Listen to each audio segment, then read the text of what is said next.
नमस्कार मंडळी, जीवन मराठीमध्ये आपल्या सर्वांचं हार्दिक स्वागत। तर मंडळी, आपण स्पर्धा परीक्षा देत असाल किंवा 8वी किंवा 5वीचं नवोदय किंवा स्कॉलरशिपच्या परीक्षा देत असाल, NMMSच्या परीक्षा देत असाल, तर हा प्रयोग हा टॉपिक हा खूप महत्त्वाचा आहे आणि याच्यावर आपल्याला भरपूर प्रश्न विचारले जातात।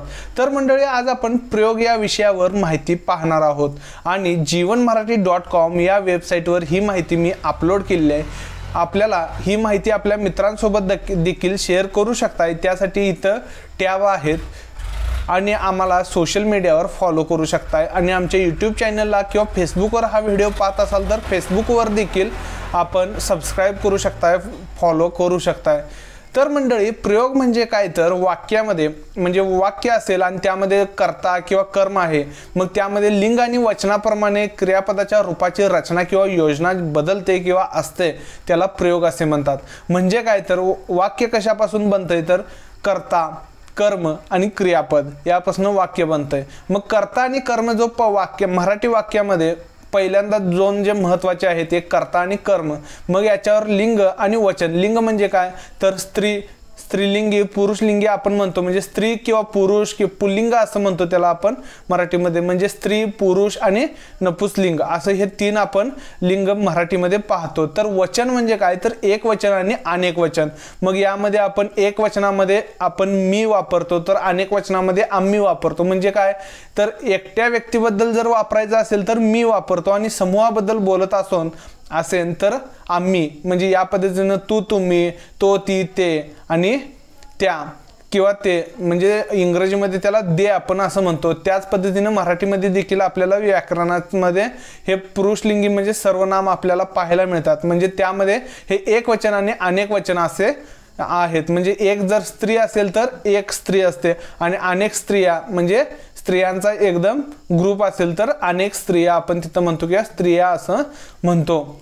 मग इथं क्रियापदाच्या रूपाची रचना किंवा योजना तिथं मग बदलते किंवा असते।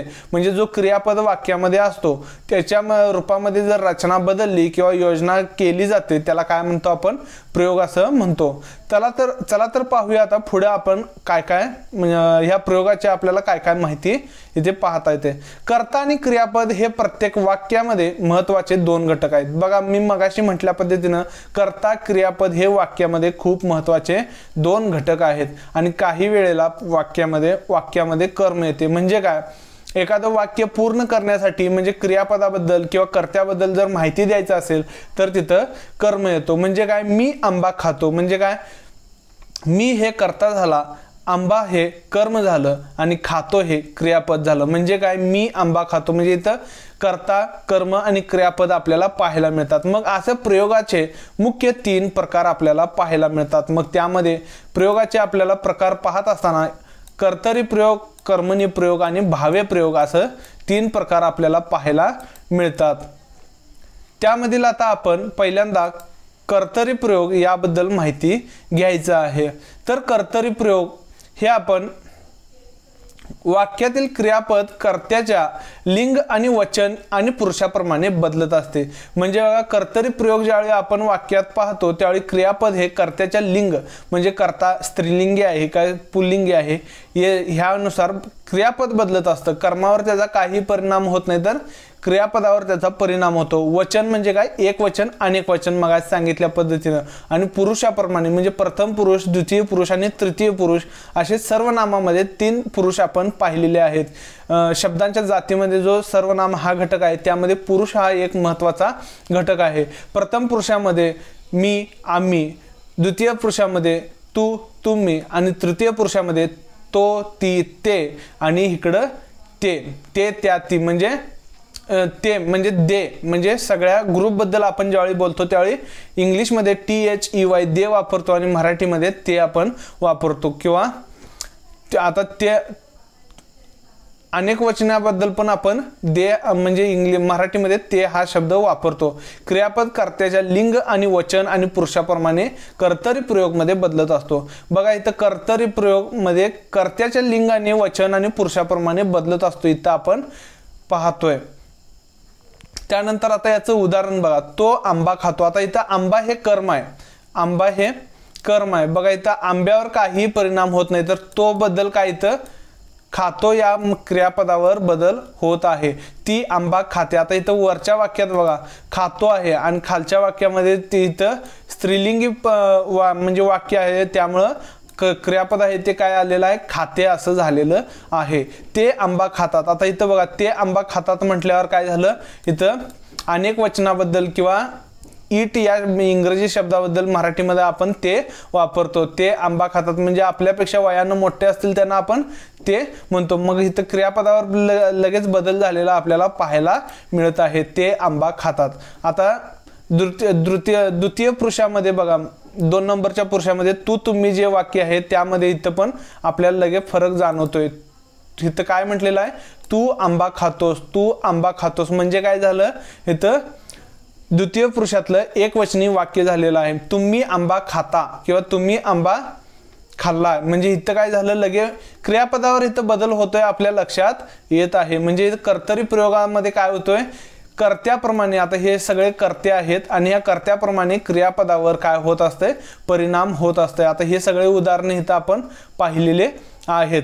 जीवनमराठी.com या वेबसाईटवर तुम्ही ही सर्व माहिती वाचू शकताय आणि हे तुमच्या मित्रांसोबत शेअर करू शकताय किंवा याची PDF बनवून तुमच्या ग्रुपवर देखील पाठवू शकताय। वरचे वाक्य अभ्यासले असताना आपल्याला असे लक्षात येते की तो आंबा खातो या वाक्यामध्ये खातो हे क्रियापद कर्त्याच्या लिंग, वचन आणि पुरुष याप्रमाणे बदलले आहे। बघा मी मगाशी सांगितल्या पद्धतीने इथं क्रियापद बदललेलं आहे म्हणजे क्रियापद कर्त्याच्या तंत्राप्रमाणे चालत आहे किंवा कर्त्याच्या क्रियापदाच्या रूपावर अधिकार आहे। बघा म्हणजे इथं काय झालेलं आहे, क्रियापद कर्त्याच्या तंत्राप्रमाणे इथं चाललेलं आहे म्हणजे कर्ता कसा बदलतो त्या पद्धतीने इथं क्रियापद आपल्याला बदललेलं पाहायला मिळतंय। अथवा कर्त्याच्या क्रियापदाच्या रूपावर अधिकार आहे म्हणजे क्रियापदाचे जे रूप बदलत आहे त्याच्यावर कशाचा अधिकार आहे, तर या कर्त्यांचा अधिकार आहे। तो, ती, ते, तू यांचा अधिकार आहे। आता कर्तरी प्रयोगाचे देखील 2 उपप्रकार आपल्याला पाहायला मिळतात। त्याबद्दल आता कर्तरी प्रयोगाचे देखील आपल्याला 2 उपप्रकार पाहायला मिळतात। यामध्ये मग एक सकर्मक कर्तरी प्रयोग आणि दुसरा आहे तो आकर्मक कर्तरी प्रयोग। आता आपण पहिल्यांदा सकर्मक कर्तरी प्रयोग पाहायचा आहे। यामध्ये आपल्याला वाक्यात किंवा वाक्याचा अर्थ पूर्ण होण्यासाठी ज्यावेळी कर्माची आवश्यकता भासते, वाक्यामध्ये वाक्याचा अर्थ पूर्ण होण्यासाठी ज्यावेळी कर्माची आवश्यकता भासते म्हणजे त्या वाक्यात काय कर्म महत्वाचं आहे किंवा कर्म आलं तरच वाक्याचा काय होणार आहे, अर्थ पूर्ण होणार आहे। तो पितो असं म्हटलं तर तुमच्या काय लक्षात येते काय, तो पितो काय, सरबत पितो काय, पाणी पितो काय, काय उसाचा रस पितो काय लक्षात येते काय, नाही तो सरबत पितो। आता इथं खाली बघा तो सरबत पितो, आपल्याला इथं उदाहरण आहे म्हणजे काय झालं, आपल्याला सकर्मक क्रियापद आलेलं आहे म्हणजे सकर्मक कर्म सहित येणारे याला काय म्हटलं जातंय, सकर्मक म्हटलं जातंय। आपल्याला लगेच लक्षात येईल बघा सकर्मक म्हटल्यावर सकर्मक आपल्याला आता स्पर्धा परीक्षेत देखील आपण ज्यावेळी आपण किंवा आपल्या पेपर देत असतो त्यावेळी आपल्याला लगेच वाक्य वाचल्या लक्षात यायला पाहिजे सकर्मक म्हणजे कर्मासहित येणारं वाक्य जे आहे त्याला सकर्मक असं म्हणायचं। मग हे सकर्मक कर्तरी प्रयोग म्हणजे कर्मासहित येणारं वाक्य आणि त्यामध्ये पण काय क्रियापद हे बदलत असते कर्त्याच्या रूपानुसार म्हणजे मग त्यामध्ये काय असणार आहे, एक लिंग, एक वचन आणि तिसरा आहे ते पुरुष। या पद्धतीने हे कर्माचं काय क्रियापदाचं रूप कर्मानुसार कर्त्यानुसार बदलत असतं। इथं मग ज्यावेळी वाक्यामध्ये कर्माची आवश्यकता बसते त्यावेळेस सकर्मक कर्तरी प्रयोग होतोय। सकर्मक कर्तरी प्रयोगामध्ये क्रियापद हे सकर्मक असते। आता इथं उदाहरण आपण पाहिल्यास आपल्याला दिसतंय की उदाहरणार्थ तो सरबत पितो म्हणजे तो हा इथं कर्ता आहे, सरबत हे कर्म आहे आणि पितो हे क्रियापद आहे। ते पेढा खातात। आता इथं बघा दोन्ही वाक्यामध्ये काय झालेलं आहे, इथं सरबत आणि खालील वाक्यामध्ये पेढा हे दोन्ही काय आहेत, कर्म आहेत आणि तो आणि ते हे कर्ता आहेत आणि क्रियापद हे पितो आणि खातात आहेत आणि ह्या दोन्ही वाक्यामध्ये आपल्याला कर्त्यानुसार इथं बदललेलं आहे म्हणजे पेढा खाल्ला किंवा पेढा खातो असं इथं झालेलं आहे काय, ते पेढा खातो म्हटल्यावर आपल्याला चालेल काय? नाही, तर ते पेढा खातातच म्हणायला लागणार आहे, कारण इथं कर्त्याला महत्व आहे किंवा कर्त्याचं जे रूप आहे त्यानुसार इथं क्रियापद बदललेलं आहे. चला पुढील दुसरा प्रकार आपण इथं पाहायचा आहे, तर आकर्मक कर्तरी प्रयोग. यामध्ये काय आहे? अशा प्रकारच्या वाक्यामध्ये कर्माची आवश्यकता नसते. म्हणजे काय? आकर्मक कर्तरी प्रयोग मध्ये कर्माची आवश्यकताच नसते, इथं कर्म नसतोच. आता इथं उदाहरण पाहिलं तर काय? ती झोपली म्हणजे ती झोपी गेली. इथं अर्थ काय? सहजासहजी कोण झोपली? ती झोपली. म्हणजे कर्तानी क्रियापद झालं की इथं आपल्याला पूर्ण अर्थ कळतोय. आता आपण म्हणतो बघा घरी कोणीतरी आपल्या घरातली दीदी काय करते असं विचारलं तर ती झोपली आहे किंवा ती झोपली असं आपल्या घरात आपल्याला डायरेक्ट सांगतात. आता एखादा चोर पळाला असेल तर तो पळाला, म्हणजे इथं काय? तो पळाला, इथं अर्थ पूर्ण झालाच. कारण असे जे आकर्मक कर्तरी प्रयोग आहेत हे कुठं वापरले जातात? आधीच्या वाक्याला जोडून हे वापरले जातात. म्हणजे आधीचं एखादं काय तर संदर्भ असेल आणि तिथं तो रसना पिला आणि तो पळाला, म्हणजे काय? दुपारच्या उन्हामध्ये आलेला आणि तो रसना पिला आणि तो पळाला. म्हणजे हे पूर्ण वाक्य इथंच झालेलं आहे. एक कर्ता झाला आणि एक क्रियापद झालं, म्हणजे इथं वाक्य कळाला. मात्र इथं बघा आता ती झोपली म्हणजे इथं काय झालं? कर्त्यानुसार इथं झोपली हे म्हणजे तिथं ली हे वापरलेलं आहे. आता इथं तो असता तर काय झालं असतं? तो झोपला. आता इथं खाली लगेच आपण बघतोय बघा तो पळाला. आता इथं ती असते तर ती पळाली किंवा ते असते तर इथं ते पळाले. मग आता इथं अशा ठिकाणी काय कॉमन नाउन देखील वापरले जातात. मुले गातात इथं झालं बघा. आता मुली असते तर इथं काय झालं असतं? मुली गातात असं झालं असतं. लोक बसले म्हणजे लोक बसले आहेत असं इथं सहजासहजी अर्थ झालेला आहे. आता इथपर्यंत आपण कर्तरी प्रयोग याबद्दल पाहिलेला आहे. आता कर्मणी प्रयोग याबद्दल आपण माहिती घेऊया. कर्मणी प्रयोग हा महत्वाचा असून तो नेहमी प्रथमात येतो. बघा कर्मणी प्रयोग हा खूप महत्वाचा आहे आणि हा नेहमी प्रथमामध्ये येत असतो. म्हणजे ज्यावेळी आपण विभक्ती बघतो त्यामध्ये तो प्रथमात असतो. म्हणजे काय? तो ती ते किंवा मी तू आम्ही तुम्ही हे काय आहेत? प्रथम आहेत. आणि कर्ता हा तृतीयत असतो. म्हणजे त्याचं कर्ता हा काय झालेला असतं? तृतीयत आलेला असतो. या प्रयोगामध्ये वाक्यातील क्रियापद कर्माच्या लिंग वचन आणि पुरुषाप्रमाणे बदलत असते. म्हणजे इथं काय कर्मणी प्रयोग असते यामध्ये कर्माचा हे आहे. वर आपण कर्तरी प्रयोग पाहिला आहे तिथं फक्त इथं कर्म आहे इथं कर्ता आहे, फक्त एवढाच बदल आहे. इथं कर्माच्या म्हणजे लिंग वचन आणि पुरुषाप्रमाणे बदलत असतो. तर तिथं कर्तरी प्रयोग मध्ये क्रियापद हे कर्त्याच्या लिंग वचन आणि पुरुषाप्रमाणे बदलत असतंय. म्हणजे इथं असा फरक आहे की इथं कर्मणी प्रयोग आहे त्यामध्ये कर्माच्या लिंग वचन आणि पुरुषाप्रमाणे बदलत असते. तर कर्तरी आपण वाक्याचा ज्यावेळी प्रकार बघतोय त्यावेळी लगेच लक्षात येते बघा. कर्मणी म्हणजे कर्माच्या लिंग वचन आणि पुरुषाप्रमाणे ज्यावेळी क्रियापदात बदल होतो त्यावेळी कर्मणी प्रयोग, आणि कर्त्याच्या लिंग वचन आणि पुरुषाप्रमाणे बदल होत असेल तर काय होणार आहे? कर्तरी प्रयोग. म्हणजे वाचतानाच लगेच लक्षात येते. आता इथे बघा खाली उदाहरण पाहिल्यानंतर आपल्याला लक्षात येईल. आकाशने साखर खाल्ली म्हणजे काय? आकाशने साखर खाल्ला असं होणार आहे का? नाही, तर आकाशने साखर खाल्ली. सरिताने साखर खाल्ली, त्यांनी साखर खाल्ली. आता इथं तिन्ही वाक्यामध्ये काय खाल्ली खाल्ली आलेला आहे. खाल्ला खाल्ले खातात असं आलेलं आहे काय? नाही, तर इथं कर्त्याचा काही ह्या खाल्ली या क्रियापदावर काही परिणाम झालेला नाही. इथं काय झालेलं आहे? कर्त्याचा काही परिणाम ह्या क्रियापदावर झालेला नाही. तर इथं कर्म काय आहे? साखर आहे आणि या साखरचं ह्या खाल्लीवर परिणाम झालेला आहे. आता मग इथं चिक्कू असतं तर काय आलं असतं? आकाशने चिक्कू खाल्ली असं झालं असतं काय? नाही, तर आकाशने चिक्कू खाल्ला. म्हणजे काय? इथं कर्मानुसार बदललेला आपल्याला पाहायला मिळतंय. आता मग आपल्या लक्षात आलेलंच आहे की इथं कर्म जे आहे हे साखर हे कर्म आहे आणि याचं क्रियापदावर परिणाम झालेला आहे. हे खाल्ली आहे हे परिणाम आहे. मग इथं जो कर्ता आहे आकाश सरिता त्यांनी याचा काही परिणाम झालेला नाही. बघा आता इथं खाली एक्सप्लेन केलेलं आहे बघा. वरच्या वाक्यामध्ये अभ्यासले असताना आपल्या असे लक्षात येते की कर्ता जरी, आता इथं जरा स्पेलिंग मिस्टेक झालेला आहे टायपिंग करताना कर्ता जरी बदलला तरी क्रियापदावर काही परिणाम होत नाही, म्हणजे क्रियापद कर्त्याच्या लिंग, वचन आणि पुरुषाप्रमाणे बदललेले नाही. आता इथं परत उदाहरण दिलेलं आहे, आकाशने आंबा खाल्ला. आता इथं वर काय उदाहरण होते, आकाशने साखर खाल्ली, म्हणजे इथं साखर बदल काय खाल्ली म्हणून आलेला आहे. आता इथं तेच आंबा बदललेला आहे, म्हणजे इथं फळ आलेलं आहे आणि फळ काय आहे, इथं पुल्लिंगाप्रमाणे इथं ह्याचा आंब्याचा उच्चार होतो. तो आंबा म्हणतो काय, ती आंबा म्हणतो आपण, तर तो आंबा असं म्हणतो. त्यामुळे इथं काय झालेलं आहे, पुल्लिंगाप्रमाणे बदल झाल्यामुळे इथं आपण खाल्ला वापरलेला आहे. आणि साखर म्हणताना बघा, ती साखर, तो आंबा, तो चिक्कू, ती सीताफळ म्हणतो काय हे तुम्ही कमेंटमध्ये सांगा.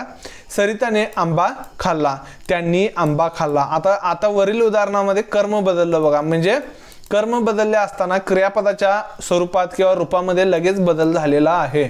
आणि म्हणजेच आकाशने साखर खाल्ली या वाक्यामध्ये स्त्रीलिंगी कर्म आहे, स्त्रीलिंगी कर्म आहे. आणि तर आकाशने आंबा खाल्ला यामध्ये कर्म हे पुल्लिंगी आहे. म्हणजेच कर्मणी प्रयोगामध्ये क्रियापद कर्माच्या तंत्राप्रमाणे चालत आहे, म्हणजेच क्रियापदाच्या रूपावर कर्माचा अधिकार असल्याचं दिसून येतंय. सिंपल आपल्याला ही गोष्ट लक्षात आलेली आहे. आता कर्मणी प्रयोगाचे देखील काही प्रकार आपल्याला पाहायचे आहेत. यामध्ये मग प्रधान कर्तृक कर्मणी हे पहिला प्रकार आहे आणि या प्रकारच्या वाक्यामध्ये कर्त्याला महत्त्व असतं. म्हणजे प्रधान कर्तृत्व कर्मणी जे आहे, कर्तृक कर्मणी यामध्ये कर्त्याला महत्त्व आहे.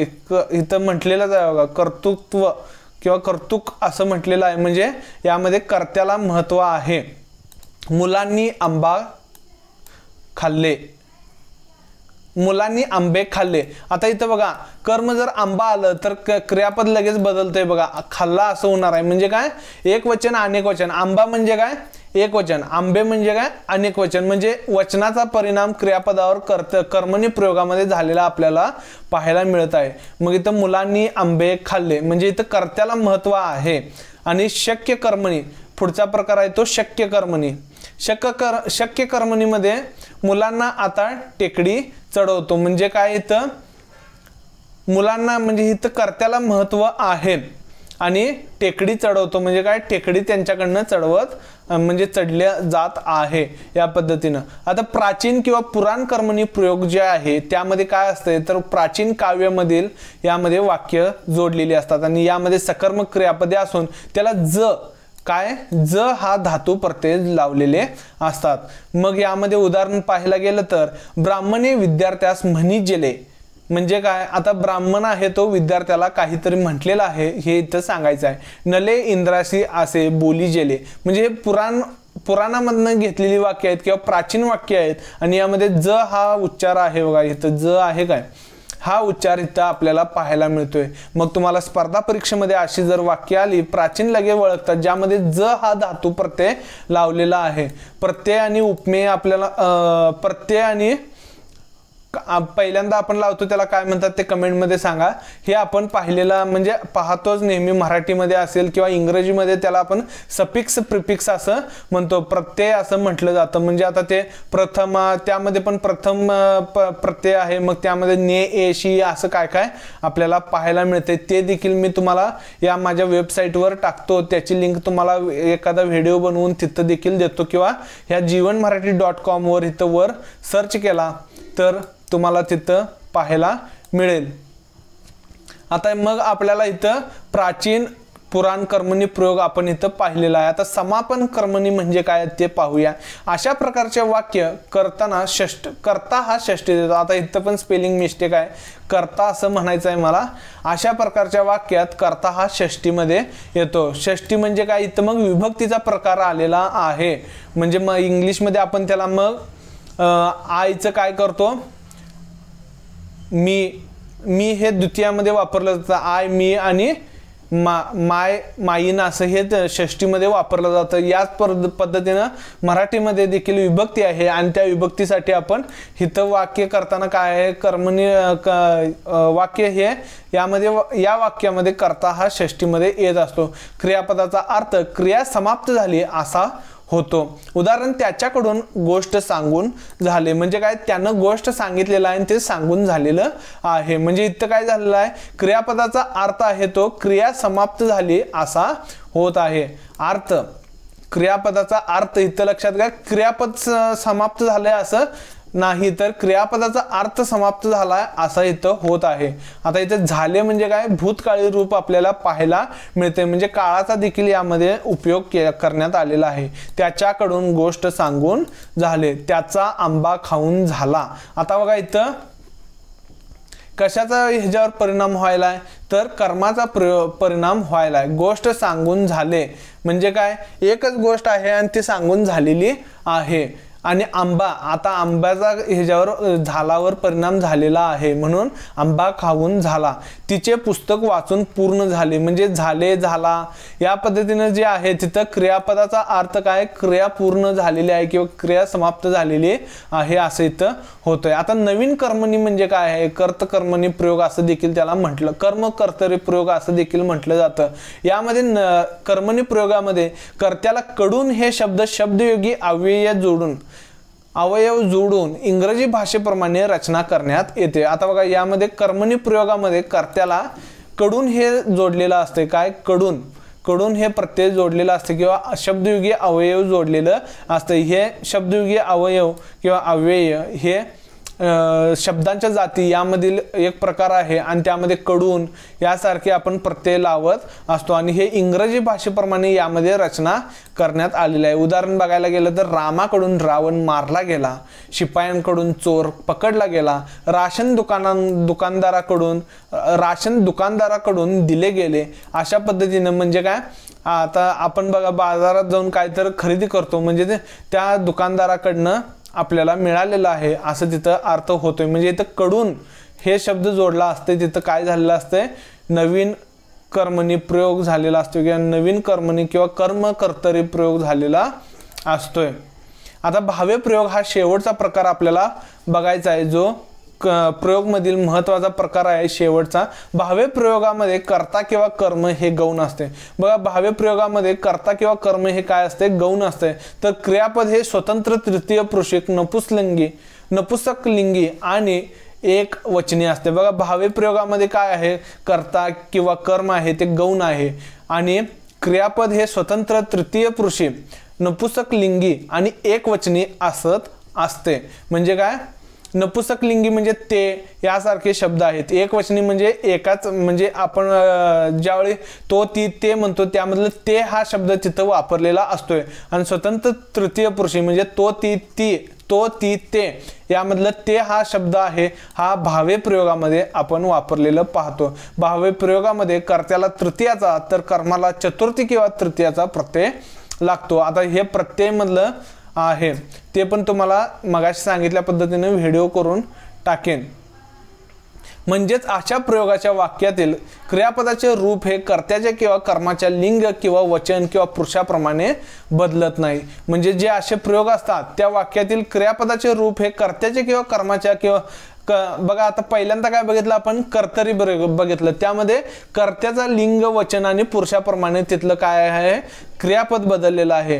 कर्मणी प्रयोगामध्ये काय झालं, कर्माच्या लिंग वचन आणि पुरुषाप्रमाणे तिथलं क्रियापद बदललेलं आहे, क्रियापदाचं रूप बदललेलं आहे। आणि आता भावे प्रयोगात काय व्हायले, क्रियापदाचं रूप हे कर्त्याचे किंवा कर्माच्या लिंग किंवा वचन किंवा पुरुषाप्रमाणे बदललेलं नाही। आता इथं उदाहरण पाहायला गेलं तर त्याने वाघाला ठार केले। बघा इथं दोन्हीचाही परिणाम ह्या क्रियापदावर झालेला नाही। त्याने वाघाला ठार केले, तिने वाघाला ठार केले। आता इथं झालं काय, आता इथं त्याच पद्धतीने जर कर्तरी प्रयोग असतं तर काय, इथं क्रियापदावर लगेच बदल झाला असता, केला किंवा केली असं, इथं बदल झालेला नाही।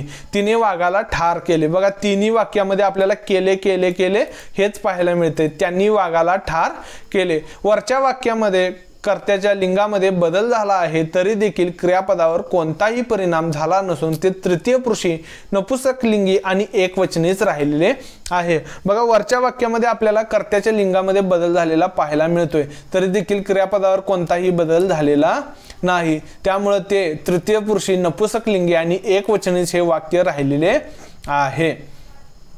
आता दुसरं वाक्य बघितलं तर त्याने वाघिणीला ठार केले, तिने वाघिणीला ठार केले, त्यांनी वाघिणीला ठार केले. आता वर वाघाला ठार केले म्हटले, आता इथं वाघिणीला ठार केले म्हणजे काय, इथं कर्माचं ज्याच्यावर कर्म होतंय कार्य होतंय ते कर्म असतंय आणि कर्माचं इथं काय झालेलं आहे, लिंग बदललेलं आहे. वर वाघ आहे, खाली वाघिणीला आहे, तरी देखील काही बदल आपल्याला केले या क्रियापदामध्ये झालेला दिसून येत नाही.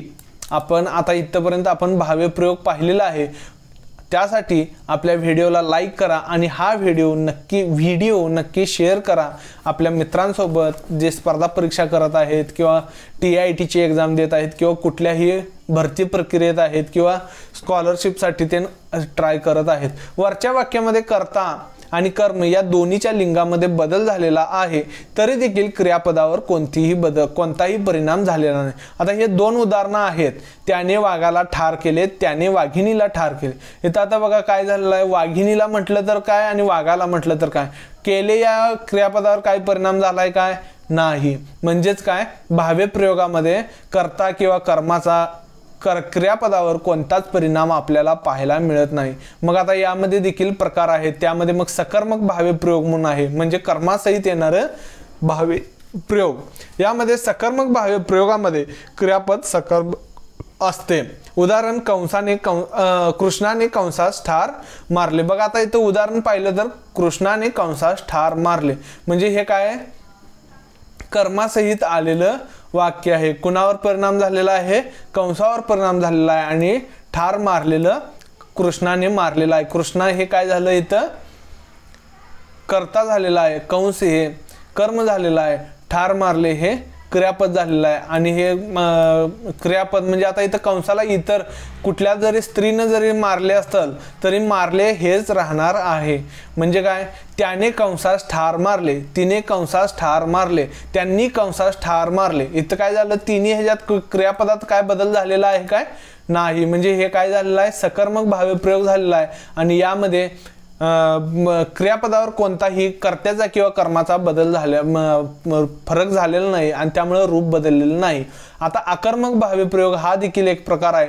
यामध्ये क्रियापद आकर्मक असते म्हणजे काय, कर्मासहित ती येत नाही. मग इथं बघा, तिला मळमळते, सर्वांनी शांत बसावे, म्हणजे इथं काय कर्म आपल्याला पाहायला मिळत नाही, त्याला आकर्मक भाव्य प्रयोग म्हणायचं. अशा पद्धतीने इथं प्रयोग हा आपला टॉपिक आहे तो इथं कंप्लीट झालेला आहे. हा व्हिडिओ आपल्याला कसा वाटला, तसं हा व्हिडिओ माझा पहिल्यांदाच या सेट पद्धतीनं आहे आणि तुम्हाला हा व्हिडिओ आवडला असेल तर लाईक करा, कमेंट करून मला सांगा आणि यामध्ये काही बदल हवे असतील तर, आणि नक्की हा व्हिडिओ शेअर करा. आपल्याला हे आर्टिकल वाचायचं असेल तर डिस्क्रिप्शनमध्ये मी लिंक देत आहे, त्यावर क्लिक करून वाचू शकताय, शेअर करू शकताय. इथं खाली देखील टॅब आहेत, इथनं आहेत आणि कमेंट करण्यासाठी आपल्याला इथं टिप्पणी, इथं साइन इन करून आपण टिप्पणी करू शकताय किंवा कमेंट करू शकताय. चला तर भेटूया एका नवीन व्हिडिओमध्ये. धन्यवाद.